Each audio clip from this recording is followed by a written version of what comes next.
Boa noite.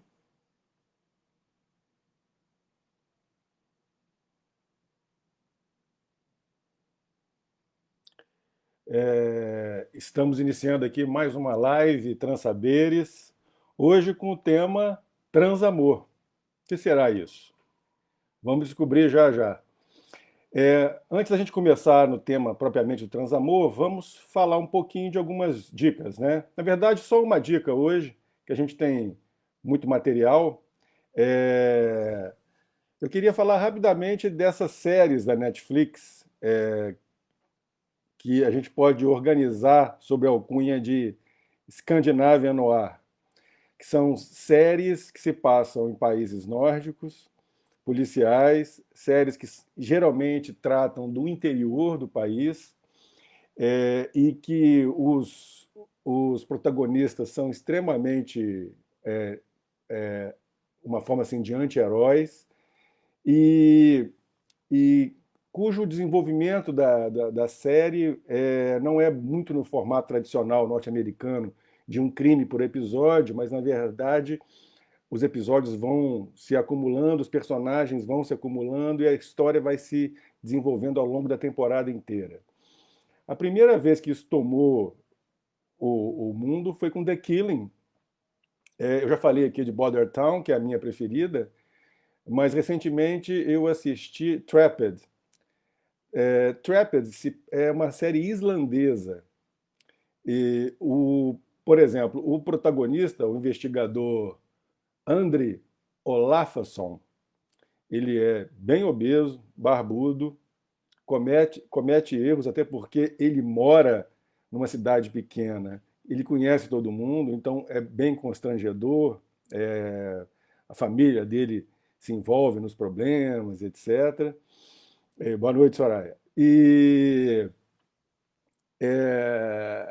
assim, não tem nenhum alívio cômico, uma fotografia muito superior à norte-americana, como geralmente tem sido no audiovisual europeu, e atuações muito boas, histórias originais que não poupam ninguém, nem crianças, nem animais.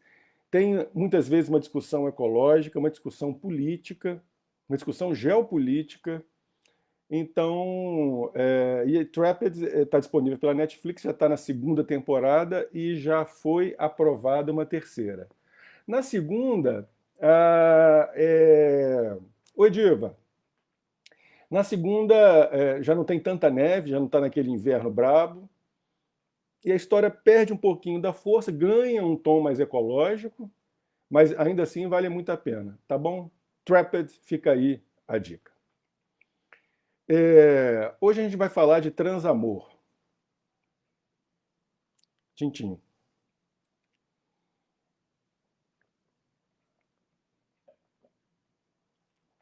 Vamos falar de amor à luz dos transaberes. O primeiro mote que a gente vai usar, já que a gente vai falar de amor, a gente vai usar as canções de amor. Então, eu fiz uma lista no Spotify chamada Transamor, que eu disponibilizei aí para vocês. Quem quiser, eu passo também. E ali tem várias horas de músicas de vários estilos diferentes, do rock para o pop, para o samba,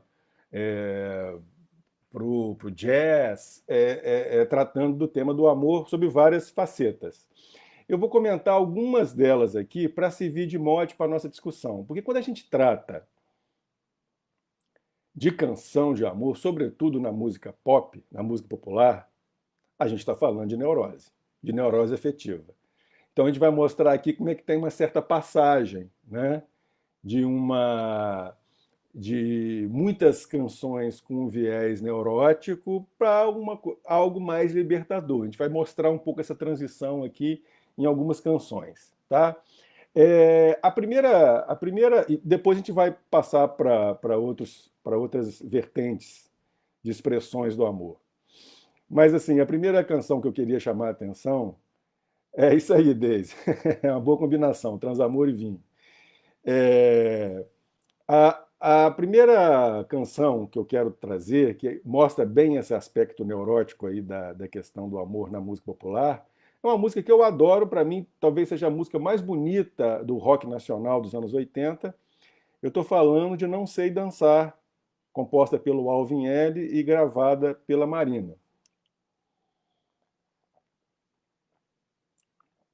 Vocês provavelmente gostou da camisa, Lúcia? Foi especialmente para o dia de hoje.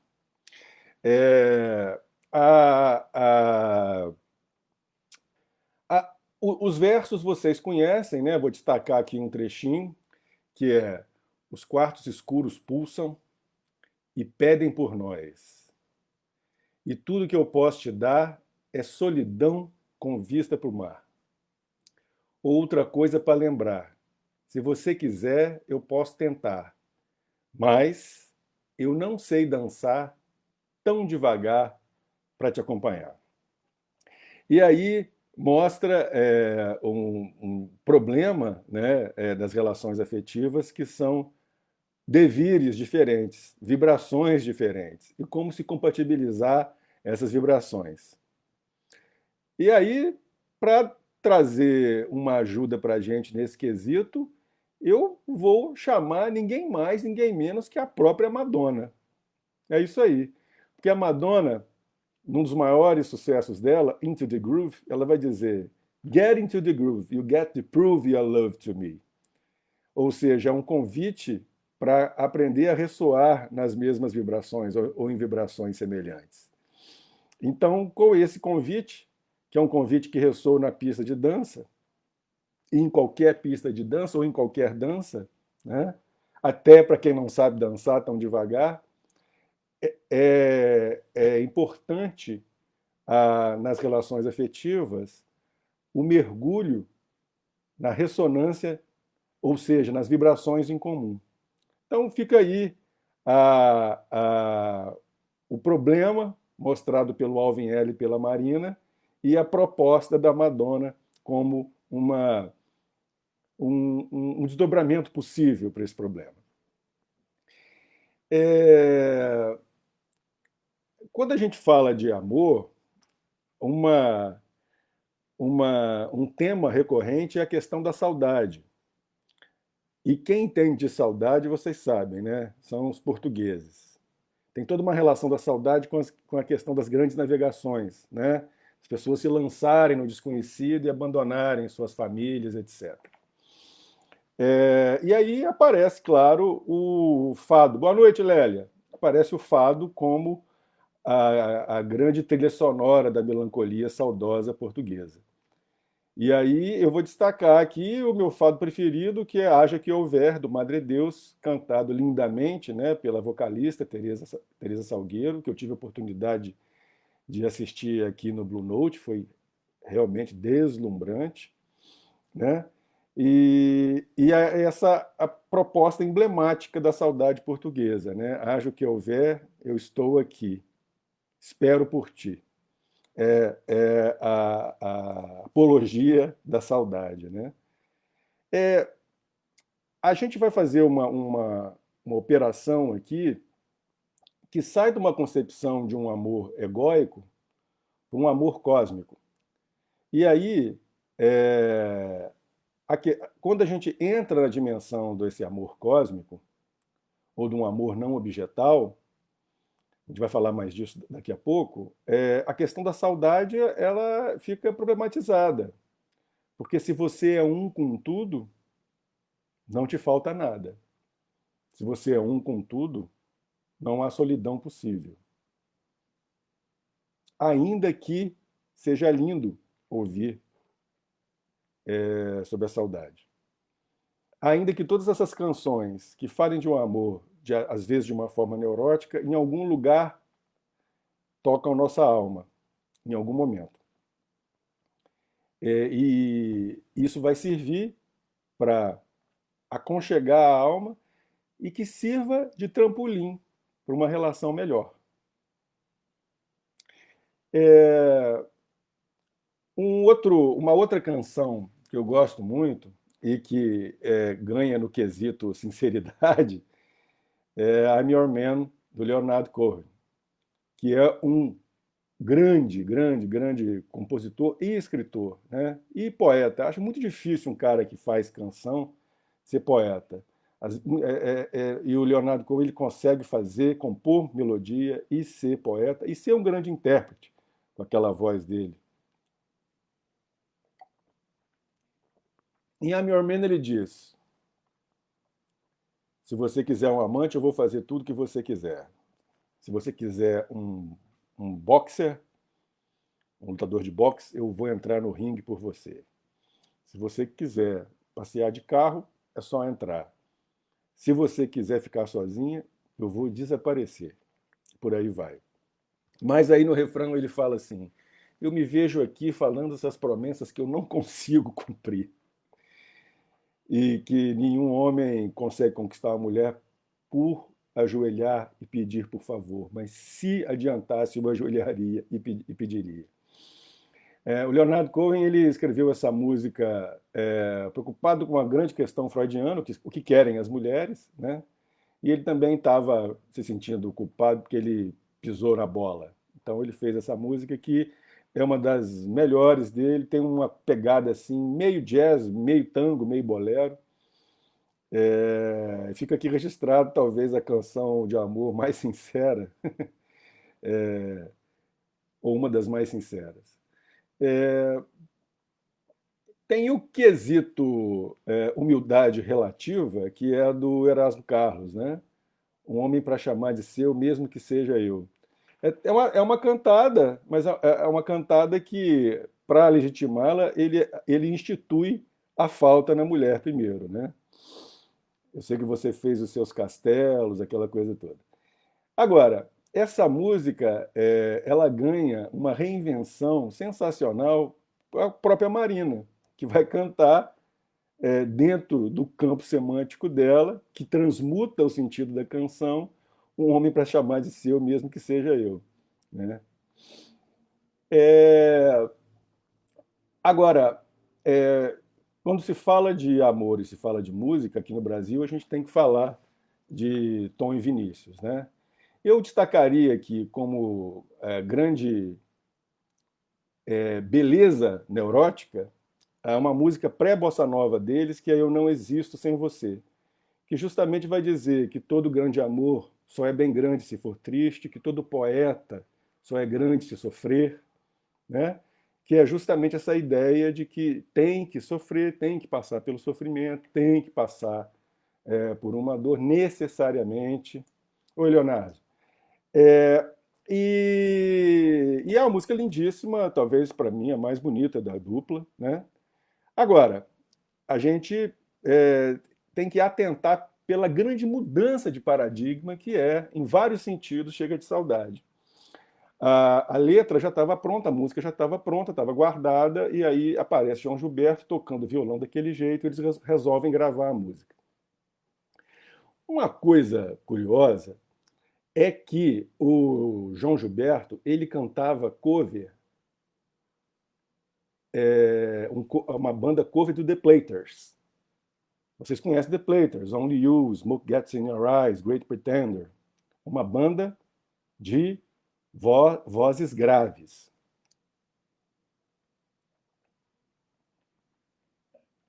Então, quando o João Gilberto canta daquele jeito, com voz mais aguda, é uma opção estética. É importante frisar isso. E aí vamos agora dar uma olhadinha em Chega de Saudade, porque tem tudo a ver com a passagem de uma concepção mais neurótica da canção de amor para uma versão mais afirmativa. Existem outras etapas que a gente vai chegar lá. Mas olha só, a primeira parte da música é uma reclamação. Vai minha tristeza, diz para ela que sem ela não há de ser, dizem numa pressa que ela regresse. E aí ele canta com um vocal um pouco mais grave.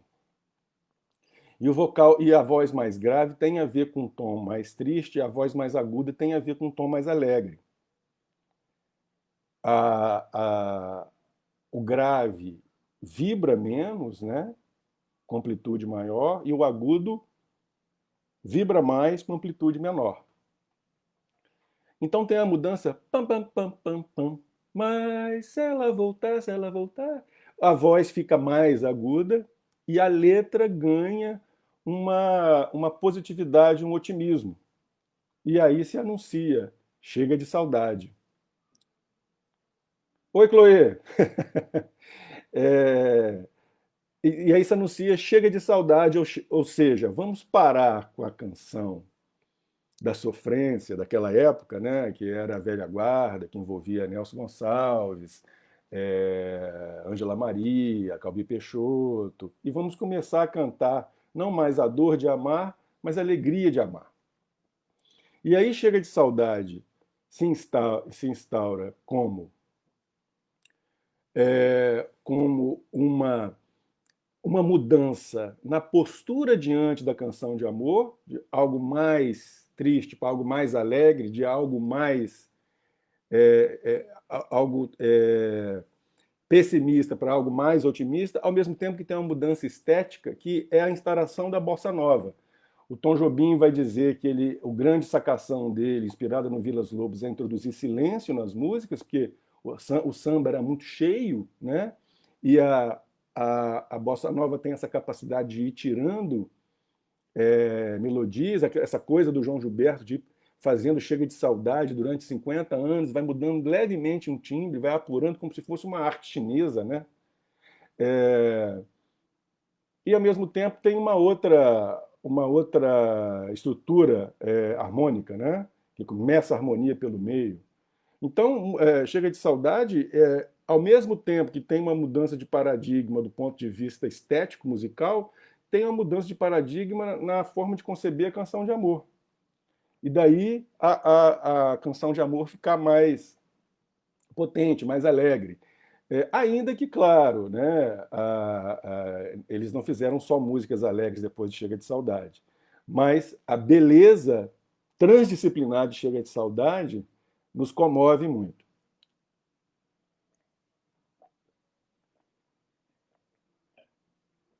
No caso do samba, eu vou chamar aqui também o meu sambista preferido, que é o Paulinho da Viola. E o Paulinho da Viola, ele inventou um samba zen. Paulinho da Viola introduziu uma sabedoria, introduziu uma leveza, tanto na melodia como no baticum.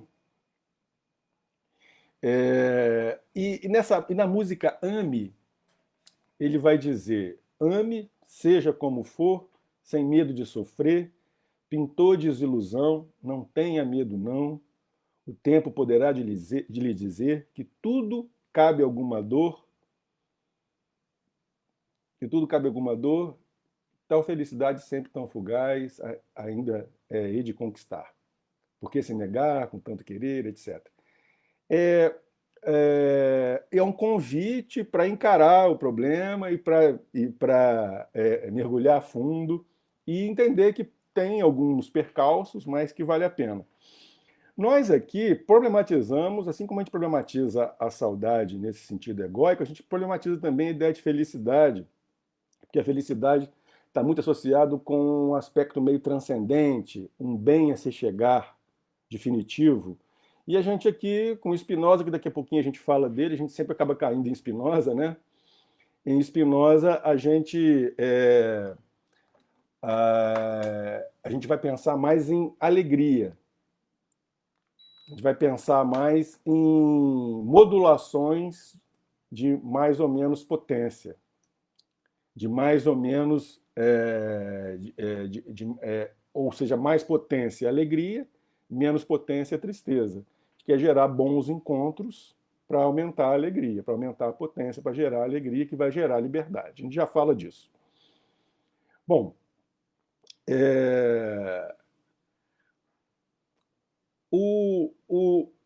tem um, um músico, compositor lá de Pelotas, irmão lá do Cleiton Euclidi, que é o Vitor Ramil. Vitor Ramil, ele é autor do livro e o autor de uma das propostas chamada Estética do Frio, que é uma espécie de movimento simultâneo à Tropicália, né, mas nas terras geladas do sul do Brasil, que envolve não só música, mas também escultura, história em quadrinho, literatura. O próprio Ramil tem livros de literatura, né? E ele tem uma canção que aí é muito interessante, porque vai instaurar um certo bergsonismo nas canções de amor, que é Foi no Mês que Vem.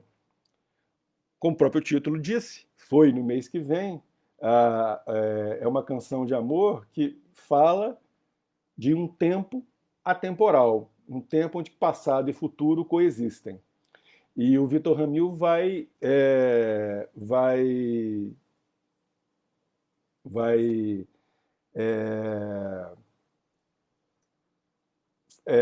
percorrer, né, esse atemporal com a música dele. Vou falar disso da Bjork daqui a pouquinho. Bom, quando a gente fala de amor aqui no Brasil, a gente também tem que falar da grande roqueira maior do Brasil, que é a Rita Lee. E o grande hit, a grande balada romântica dela, que todos vocês conhecem também, é Mania de Você. Eu vou destacar aqui, em Mania de Você, o verso A gente faz amor por telepatia. Amor por telepatia é um dos grandes objetivos dos transaberes. A gente entende que é possível, depende de uma abertura para essa cosmicidade, é bom fazer um exercício em vórtice para ajudar, e é um mergulho, um convite ao mergulho nessa unidade cósmica, nessa unidade dinâmica, né? Então, o amor por telepatia é uma transição desse amor objetal de A com B, de Joãozinho com Maria, para esse campo relacional unificado que que emerge nessa unidade, né? Então façamos sempre que possível amor por telepatia. Ah, ah, aí já uma passagem mais interessante que vai pegar os processos de relações neuróticas de casal e clamar para o é justamente a música One, do U2, né?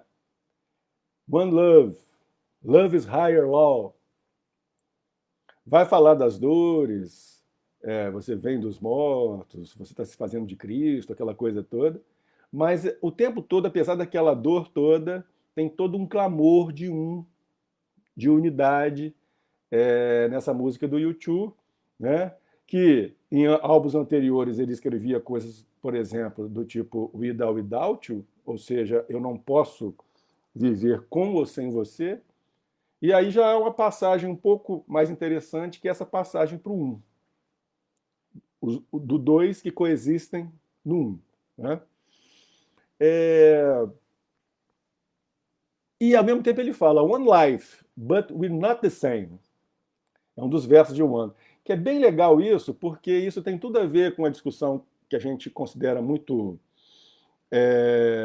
que é muito cara para a gente nos Transaberes, que é uma herança filosófica de Plotino, a Spinoza, chegando no Deleuze, que é a coexistência do e do múltiplo. Né? Então existe a dinâmica, existe a dinâmica do da unidade, e ao mesmo tempo pululam a multiplicidade. Né? Pensem, por exemplo, um fluxo sanguíneo e um corte, um machucado que gera um coágulo sanguíneo. Esse coágulo é um múltiplo dentro de uma unidade. Os coágulos sanguíneos continuam sendo fluxo sanguíneo, só que mais parados, mais rígidos, mais densos.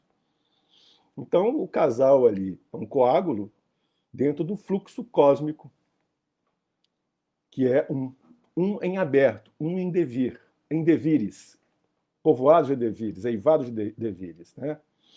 Então a música do U2 é bem interessante para isso.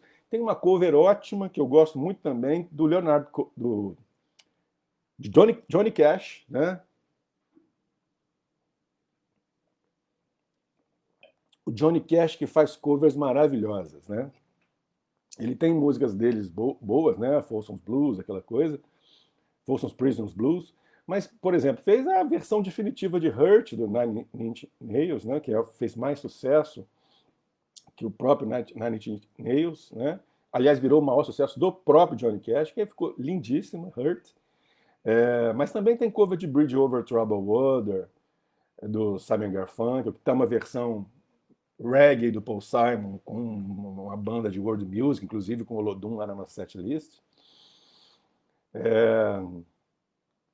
Fez cover de Redemption Song, do Bob Marley. Personal Jesus, Depeche Mode. O Johnny Cash é um grande, grande, grande cara que faz releituras de músicas, né? Faz belíssimas covers, assim, de forma bem simples, com uma pegada meio pro blues, meio pro country, assim, com aquela voz dele marcante e tal. Outra música, que aí vai para um patamar um pouco mais sofisticado, que a Daisy citou ali, que gostou da setlist, é Always Full of Love, da Bjork. É um clipe maravilhoso, né? Os androides que vão se formando e vão se beijando e vão transando. A mostrar. E aí é uma música que realmente fala que, a despeito da sua dor, a despeito dos problemas da sua vida, tudo está cheio de amor. Tudo é feito de amor. Tudo é expressão do amor. Isso está ali e é legal nesse clipe tão emblemático, né? Que ela está falando de amor entre robôs, né? Para mostrar, inclusive, que o amor está no inanimado. Que eu não acho que seja inanimado. Eu posso até chamar que seja um animismo inorgânico, né? Até para citar Deleuze. Mas aí a música é boa para mostrar isso, né? E, finalmente,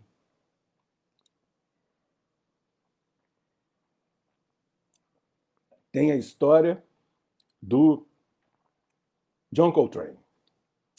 John Coltrane, ele foi expulso da banda do Miles Davis, porque estava com muito problema com droga, né? E aí foi expulso da banda, entrou para o fundo do poço, até que ele entrou em contato com a sabedoria indiana. E ele virou um devoto dos Vedas, assim, uma coisa muito séria. E isso transformou a vida dele, ele largou as drogas, ele voltou para a banda do Miles Davis e fez parte do considerado disco mais importante da história do jazz, que é o Kind of Blue, do Miles Davis, né? E logo em seguida ele fez, baseado na sabedoria indiana, a Love Supreme, que é esse amor supremo, que é também considerado um dos maiores discos de jazz de todos os tempos. E eu faço questão aqui de ter vinil, tá, gente? Porque tem certas nuances e você só pega no vinil numa boa aparelhagem, porque a força da batida na bateria, o dedilhado da corda, tem alguns detalhes que só aparecem no vinil. Então esse é o tipo de disco que tem que ter, que é melhor aproveitado em vinil. E aí o álbum todo é mostrando esse processo de ascensão. Inclusive tem uma música chamada Ascension, a esse amor supremo, que é justamente essa consciência, vou chamar aqui de cósmica, da sabedoria indiana.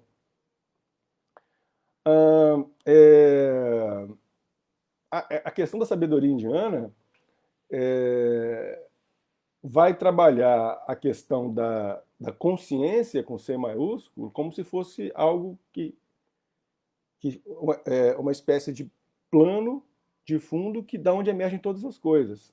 Parecido com Tao no taoísmo, uma substância lá em Spinoza. Daqui a pouquinho a gente desenvolve melhor isso. Tá? Mas tem uma trilha sonora ocidental maravilhosa para isso, que é a Love Supreme do Joe Coltrane. Ok? Na lista tem muitas outras músicas, eu selecionei essas para discutir aqui com vocês. Tá? Vou agora fazer uma breve menção do cinema. E aí,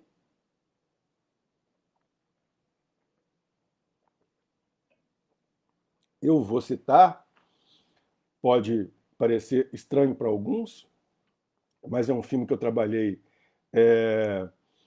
Não tem Raul Seixas, Diva, na setlist dessa, do Transamor, mas tem no. é, mas tem no de Sociedade Alternativa, no de Bruxaria Deleuziana, a gente tem lá Sociedade Alternativa do Raul Seixas. Eu queria falar um pouquinho do filme Brilho Eterno de uma Mente Sem Lembrança, do Michel Gondry, um filme de 2004. Por quê? É, porque esse filme, o personagem principal, ele tem uma desilusão amorosa e ele contrata uma empresa que vende como serviço apagar as memórias no cérebro da pessoa amada. Maria Augusta gosta do filme, né? Isso aí, também adoro. Tá lá no meu livro Antologia Onírica, eu comento um pouco esse filme. Obrigado, boa noite. É, então, ele vai. O filme é todo não linear, né? Você não sabe que hora que é o começo, que hora que é o fim, se ele já apagou as memórias ou se ele está reencontrando com a ex-namorada. Mas a questão do filme é o seguinte: quando ele apaga as memórias, vai apagando as memórias, mostra do ponto de vista da memória como é que funciona. Então, durante o processo de apagamento de memória, ele desiste do processo. Ele quer acordar para que não se apague mais as memórias. Então, ele pega a memória da namorada, personificada pela atriz, né? E ele sai correndo com ela e o cenário vai apagando no fundo. Vai sumindo a realidade e ele vai correndo com ela e vai forçando as lembranças, lembranças, lembranças, enquanto as memórias são apagadas.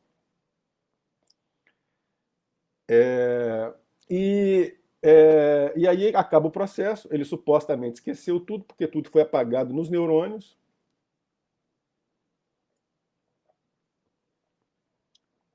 No entanto, algo faz ele pegar o trem e ir para um tal lugar, e esse lugar é justamente o lugar do primeiro encontro deles, e ela está lá.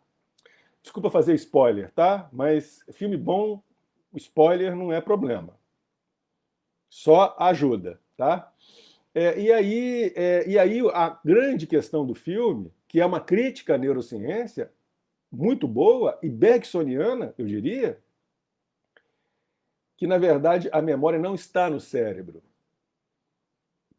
A memória, no caso do filme, se guarda no campo dos afetos. Mas o campo dos afetos a gente pode entender como se fosse uma espécie de memória virtual, para citar o Bergson, né? Ou uma memória cósmica. Ou, se você quiser citar um conceito mais esotérico ou místico, o campo acástico, né? Então, segundo Bergson, o cérebro ele é apenas uma espécie de, eu vou usar um termo contemporâneo que o Bergson não usou, é um Google no tempo. Então, a memória não está no cérebro. O cérebro é apenas um editor de memória. E é por isso que mexer no neurônio não resolve. O amor persiste para além da interferência da neurociência. Então, então acho que o filme foi muito feliz nisso, uma grande obra do cinema. Acho que ele é pouco comentado. Eu já fiz eventos comentando esse filme. Eu acho que vale a pena ser revisto, tá bom? Bom, agora, já que a gente está falando de amor, inevitavelmente a gente tem que falar de poesia. Uns anos atrás, quando eu estive em Lisboa, eu fiquei horas e horas e horas numa livraria em Lisboa, na seção de poesia, claro, né? Terra do Fernando Pessoa deve produzir poesia nova boa. Eu sou muito chato com poesia. Eu acho que fazer um poema bom é mais difícil que fazer uma teoria da relatividade. Aí eu fiquei o dia inteiro ali. Depois de horas, eu saí com este livro aqui. Hoje vou sufocar a melancolia. Capa bonita, né? Capa legal, né? Do Antônio de Deus Rosto. É um livro recente, 2016. Foi lançado no ano que eu comprei lá. Eu vou ler um poema aqui para vocês.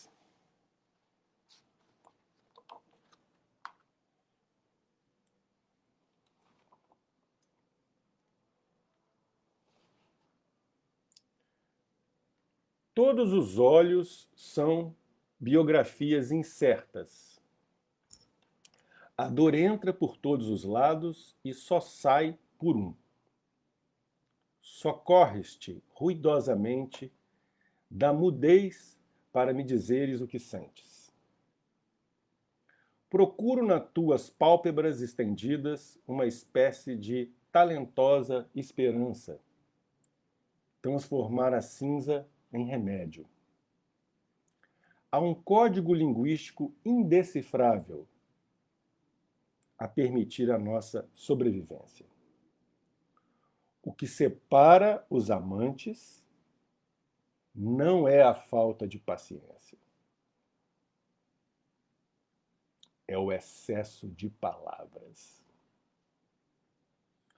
Os diálogos fazem-se com veias e não com palavras.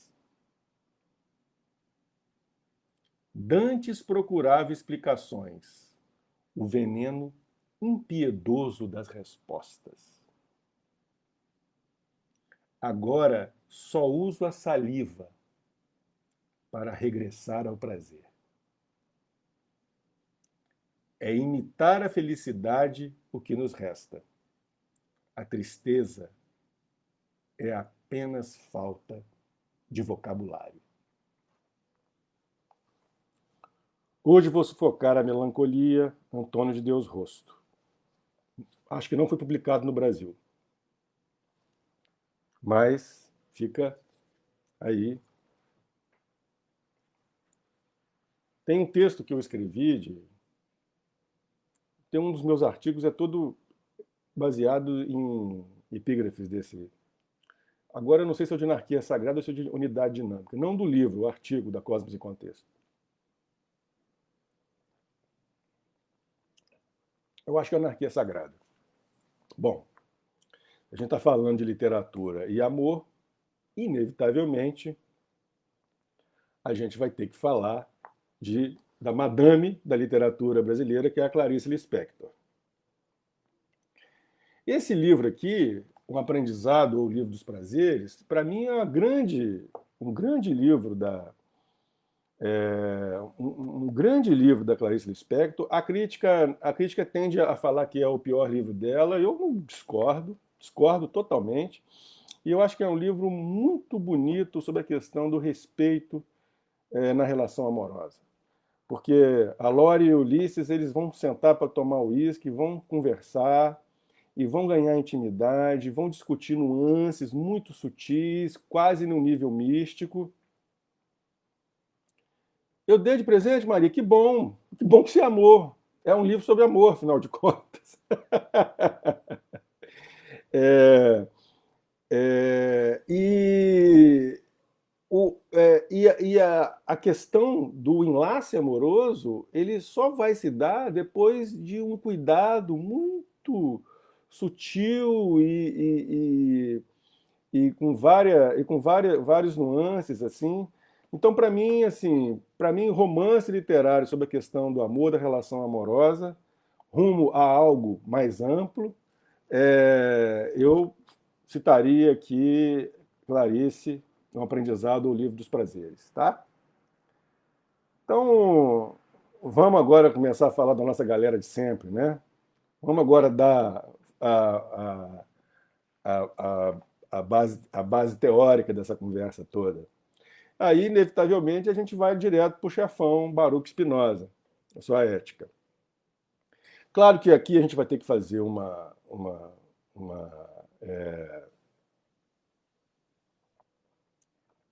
pegar um mínimo detalhezinho que nos interessa para hoje, né? Que a questão é o seguinte: o Spinoza ele vai dizer que a ideia de amor para o indivíduo, para o modo de expressão de Deus, ou seja, para o indivíduo, está ligado a um afeto que gera uma alegria localizada no exterior, fora dele. E o ódio é uma tristeza, é um afeto que gera tristeza localizada fora dele. Ele está dando uma pista interessante para a gente. Ele está falando assim: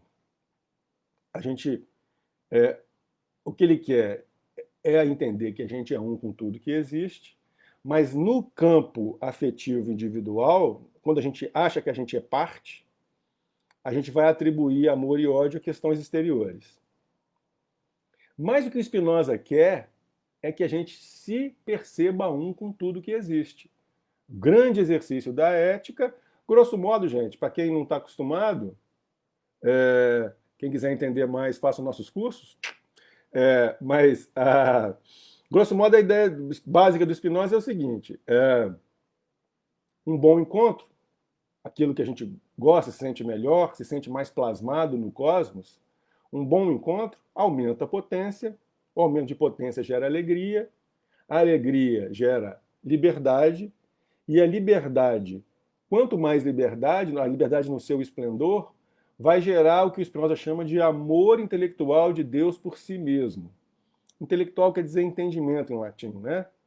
Ou seja, quando a parte se percebe um com tudo que existe, que é a liberdade máxima para Spinoza.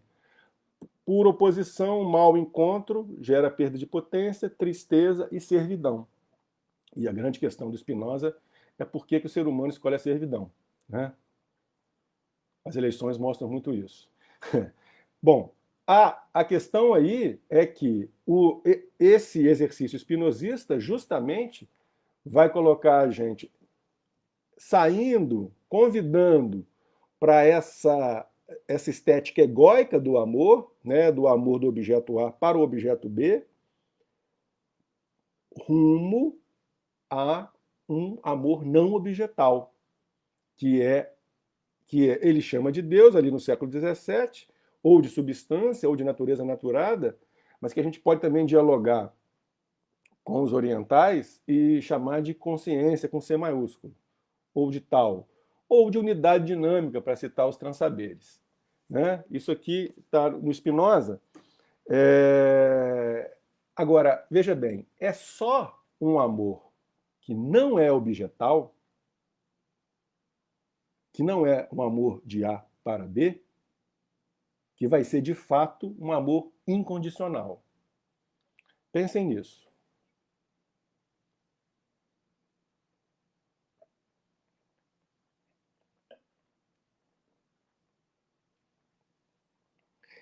Se você tem um amor por um objeto A e não ama objeto B, C e D, tem uma condição. Você gosta só daquele objeto.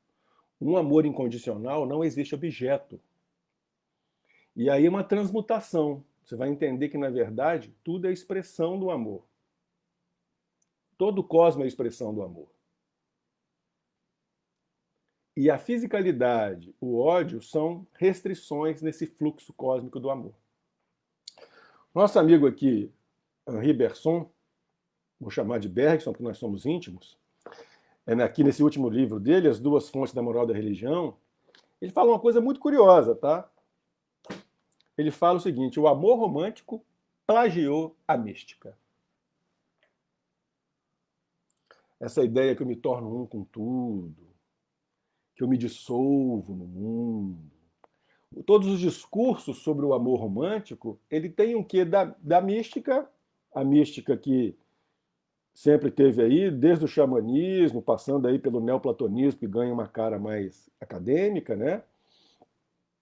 Mas no bergsonismo, nas duas fontes da moda da religião, ele vai dizer que vocês estão querendo Raul Seixas, né, gente? Já entendi. Vou acrescentar lá Raul Seixas na lista. Prometo para vocês. Já que é assim, eu me rendo. Mas a, a, a, é, a, a mística, ela promove essa problematização do ego. Eu digo problematização para não se confundir com alguns discursos de certas linhagens budistas que falam da aniquilação do ego. Não é isso. Problematização, ou se quiser uma palavra mais ligada aos transsaberes, permeabilização do ego. Ou seja, o ego continua, mas permeável ao cosmos inteiro. Tem coisa que eu quero que entre, tem coisa que eu quero que não entre. Né? O ego, então, ele vai se tornar algo com funcionalidades específicas. Pagar as contas, atender quando chamarem seu nome, né? Mas o ideal é que a gente se instale, module o foco de atenção cada vez mais nessa consciência cósmica. E para isso, a gente convoca sempre que possível o Adwaita Vedanta, principalmente nosso querido amigo Nisargadatta. O Nisargadatta, para mim, assim, o eu sou aquilo do Nisargadatta, né? A ideia de eu sou aquilo é bem isso que a gente está falando. Eu sou aquilo. Essa unidade, né? Para mim é um livro que daria, que eu sempre gosto de fazer sempre uma ressonância do eu sou aquilo do Nisargadatta com a ética do Spinoza. Escrevi até um livro um artigo com a Viti Chion, que a gente fez a nossa primeira live com ela aqui, Bento Spinoza de iluminista a iluminado, justamente fazendo essa ponte do Advaita Vedanta com o espinosismo, né? Dá muito samba. Por quê? Porque a questão do Advaita Vedanta, dessa linha da sabedoria indiana, vai justamente falar sempre da questão da autoinquirição, ou seja, vai se perguntar quem sou eu, é uma espécie de uma pegadinha para você ir se perguntando quem sou eu, modular o foco da atenção para dentro, até chegar entender que a mente é só uma parte do processo e que tem essa consciência cósmica infinita dando conta de tudo. Aí é claro que, bom, vão ter nuances, aí, né, a gente vai preferir uma visão mais bergsoniana, que essa consciência cósmica ela é mutável também, ela é pulsante também, né, que em Spinoza é imutável. No caso ali do Nisargadatta, ele ao mesmo tempo vai falar que é imutável, mas em alguns momentos, que é a minha frase preferida dele, ele vai falar assim: se atente ao um que se move. E apenas nele. E se você conseguir chegar no um que se move, você terá a verdade. Algo assim, eu estou citando aqui da minha cabeça já com influências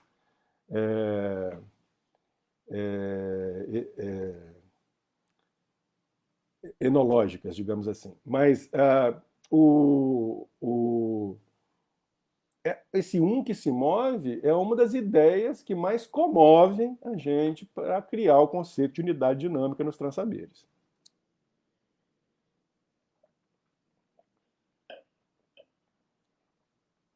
O que dá muita confusão, Soraya? Diz aí. Esse livrinho aqui, The Union of All Faiths, da Anne Besant. Esse livrinho aqui é muito interessante, muito fininho, né? O que ela faz aqui? A Anne Besant é a grande amiga e uma espécie de secretária da Madame Blavatsky, né? Da teosofia, e ela, nesse livro, ela selecionou vários trechos de textos sagrados, né? Dos Vedas, da Bíblia, do budismo, do Oriente Médio. Ela selecionou, aí o livro é bem interessante, porque mostra tanto o texto original, tá vendo? Na escritura original, como a tradução em inglês. Então é bem legal. E aí, no final, ela vai pegar a ressonância de todos esses textos, né? Vou mostrar a vocês aqui os caracteres, assim.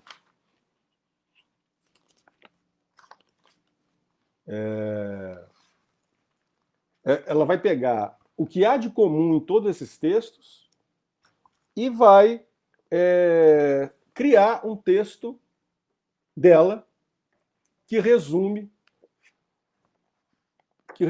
Oi, João. Um abraço.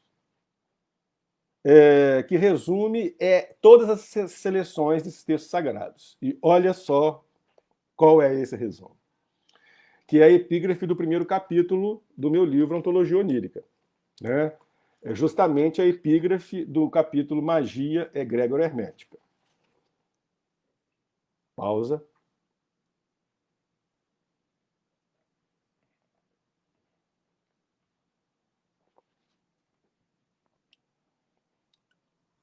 Ó vida oculta, vibrante em cada átomo. Ó luz oculta, brilhando em cada criatura. Ó amor oculto, abraçando todos na unidade. Que cada um se sinta nela, sabendo que ele também é um em todos os outros. Então, gente, isso aqui, vibrações em tudo que existe e que cada um é um em tudo, segundo a Anne Besant, é a grande síntese de todos os textos sagrados. Pensem nisso, tá? Para terminar, então, eu quero citar duas coisas. Primeiro, os insurreicionistas também amam.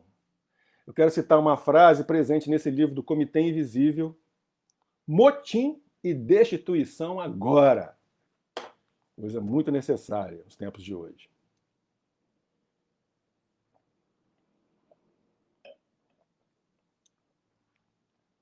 E a frase, esse é um livro, o Comitê Invisível, vocês sabem, né?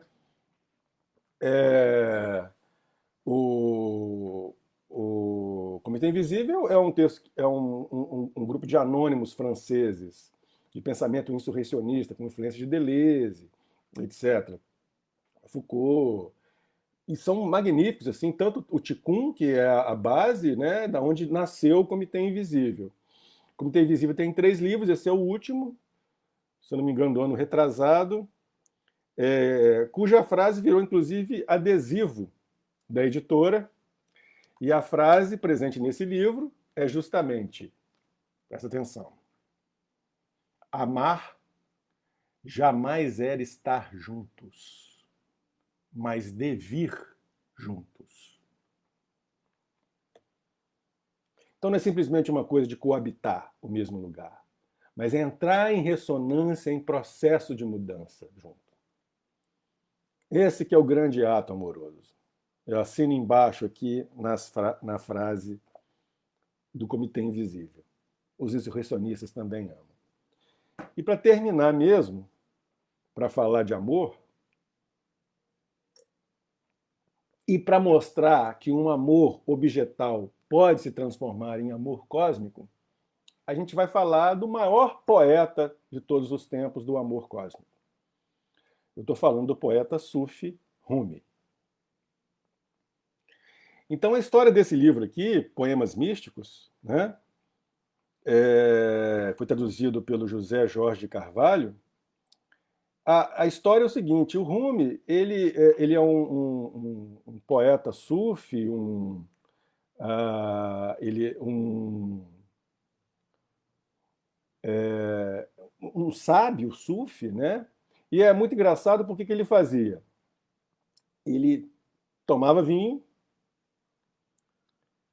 dançava, e você sabe que tem a dança derviche, né, dos sufis, né, que envolve um rodar, envolve fazer um vórtex dançante, né?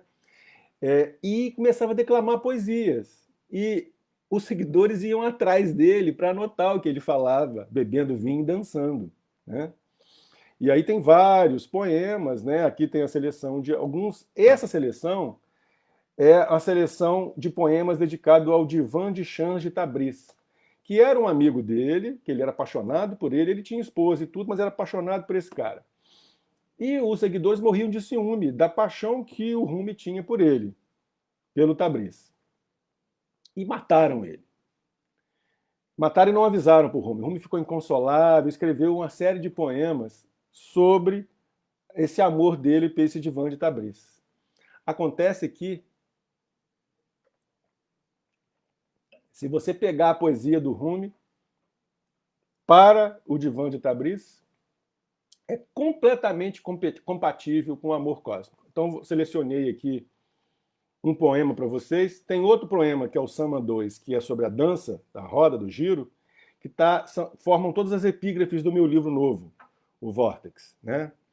Então o poema é o seguinte: que devo fazer, ó muçulmanos, se já não me reconheço? Não sou cristão nem judeu, nem mago nem muçulmano. Não sou do Oriente nem do Ocidente, nem da terra nem do mar. Não venho das entranhas da natureza, nem das estrelas gigantes. Das estrelas girantes, claro, desculpa, girantes. Não sou da terra nem da água, nem do fogo nem do ar. Do império não sou, nem do pó deste tapete. Não sou da tona nem do fundo, nem do antes nem do depois. Nem da Índia, nem da China, nem da Bulgária, nem do Saksim. Não sou do reino do Iraque, nem da terra do coração. Nem deste mundo, nem do próximo. Nem do céu, nem do purgatório. Meu lugar é o não lugar. Meu passo é o não passo. Não sou corpo, não sou alma. A alma do amado possui o que é meu. Deixei de lado a dualidade. Vejo os mundos num só. Procuro um, conheço um, vejo um, invoco um. Ele é o primeiro e o último. É o exterior e o interior. Nada existe senão ele. Ébrio da taça do amor, os dois mundos escorrem por minhas mãos. Nada mais me move, além do gozo desse vinho. Se em minha vida passo um só momento em ti, desprezo o que vivi desde aquele instante. Um momento sem ti. Se em minha vida passo um só momento sem ti, desprezo o que vivi desde aquele instante. Se neste mundo eu estiver um só momento frente a ti, porei os dois mundos aos meus pés e dançarei de alegria. Ó chamas de Tabriz, tão bêbado estou, que nada mais invoco senão delírio e embriaguez. Tai Rumi tem muito mais coisa boa, recomendo profundamente, é meu poeta preferido. Né? E tem outra, e lá no Vortex tem outras tem outro poema dele inteirinho lá nas epígrafes. Tá? Então, a nossa conversa de hoje sobre transamor foi essa. Muito obrigado para quem ficou até aqui. Eu quero convidar vocês para a live da semana que vem, que vai ser sobre De Vires, Deleuze e a Filosofia da Diferença, terça-feira, 19 horas, Instagram e Facebook.